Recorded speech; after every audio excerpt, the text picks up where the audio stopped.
it has been very exciting to bring the proof of replication from a theory construction to a practical construction. And we've been going through this full pipeline, which we call the research dev pipeline. And this has been constant interaction between researchers and developers. And in the past quarter in particular, we have achieved very important milestones, which were making sure that the replication algorithm would run in practical times, and there is a lot of work that went into that, and it is important to stress that these performances are key in order to understand and improve the security of Filecoin. When actually implementing proofs of replication in practice, the first challenge that comes up is that there's little prior art to look at. So you're mostly going off of papers and theoretical constructions to build them. The next challenge is that quite a lot of these theoretical constructions do not necessarily make it easy in terms of space, memory, and CPU constraints to be implemented straightforward. So the first steps are actually evaluating and figuring out how to make them such that while they can be implemented, they can actually be run, and then optimizing from there without compromising security. Depending on the security guarantees, that proof size grows quite heavily. And even though with the newest proof of replication, that proof size is quite small, that was definitely not the case when we started.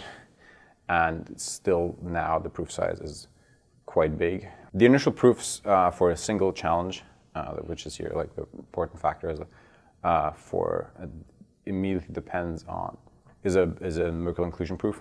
So you end up with log n of when n is the nodes that you have in your Merkle tree of your original data. And so if you're trying to replicate a gigabyte, you end up with log n of that in terms of nodes. And so depending on your node size, you now have this path. And that's a single challenge. If you want to expand that to a lot of challenges, this grows very quickly. One of the first things that we have is to improve this proof size is that we use a snark to prove that these inclusion proofs were done correctly, and which brings us down to the current best snark implementation, which is 192 bytes. These are in the kilobyte range in the byte range, which is really nice.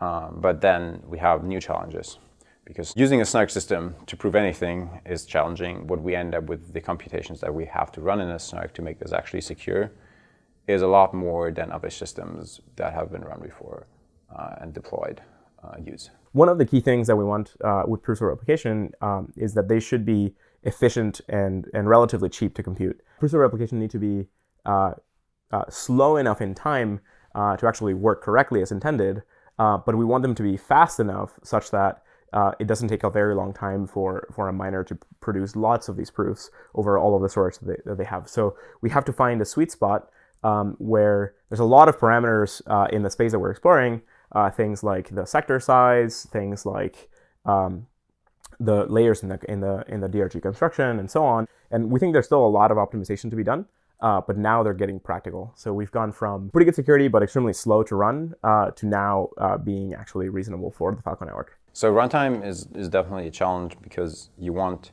not only to allow for a certain fast replication, but you also want to make sure that you're not wasting a lot of energy just because you're replicating data. So you can't just be like, okay, we throw more hardware at it, but because that means it's just increasing the cost for the miners. So we started with reasonably naive implementation, in the sense we tried to make it work at all. So we started looking through all the ways that this can be optimized and step through. This ranges from a good chunk of optimizations are definitely parallelizing certain steps, while the construction is built such that it cannot be parallelized in certain areas for security reasons. There's still a large range of places where parallelization can be applied to speed things up. One of the other things that we were working through is trade-offs between different hash functions. So we have two main hash functions that we're working with. One is a Peterson hash, and one is a Blake 2s. Peterson hash, at the beginning, everything was using Peterson hash for the simple reason that Peterson hashes are optimized for running inside a snark. And so they require a lot less constraints than, for example, a Blake 2s. But the unfortunate side effect of Peterson is that it is, in comparison to Blake 2s, by a factor of 1,000 slower. So if you do a lot of hashing, which you happen to do when building a Merkle tree of a lot of data, this is not particularly great. So one of the things that we managed to do is figure out the places where we could trade off Blake 2s versus Peterson hashes and use those speedups to improve the construction. Q4 last year was exciting. In October, we were looking at 180 hours, and then November 50, and then in December started to hitting the 1 hour mark, and been decreasing ever since. Effectively 3 months, we went from taking extremely long and out of our target zone all the way down to something that is actually reasonable and practical to use.